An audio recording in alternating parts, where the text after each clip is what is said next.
भारतीय टेस्ट अधिनायक और टी20 उप अधिनायक शुभम गिल बर्तमान आघात पीड़ित। से कोलकाता दक्षिण आफ्रिका विपक्ष में प्रथम टेस्ट में आघात पाई फलस्वरूप से ओडीआई सीरीज खेलुना एवं प्रशंसक मैंने डिसेम्बर 9 रु आरंभ होता दक्षिण आफ्रिका विपक्ष में 5 मैच विशिष्ट टी20 सीरीज में अंशग्रहण को उत्साह सहित अपेक्षा कर। संवाद एजेन्सी पीटीआई अनुजाई गिल सोमवार फिटनेस प्रोटोकॉल पर बेंगलुरु उकस केन्द्र में रहिबे।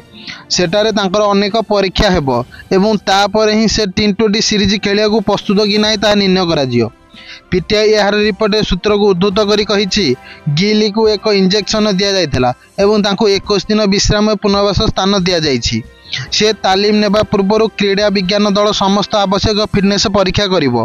क्रीड़ा विज्ञान दल तामिल समय तांकर गतिविधि और दक्षतार मूल्यांकन न करिवा एवं बैटिंग समय कौन असुविधा अनुभव करुछंती कि नहीं ता निर्णय न करिया पर्यंत कौन निष्पत्ति नियाजिवो नाही।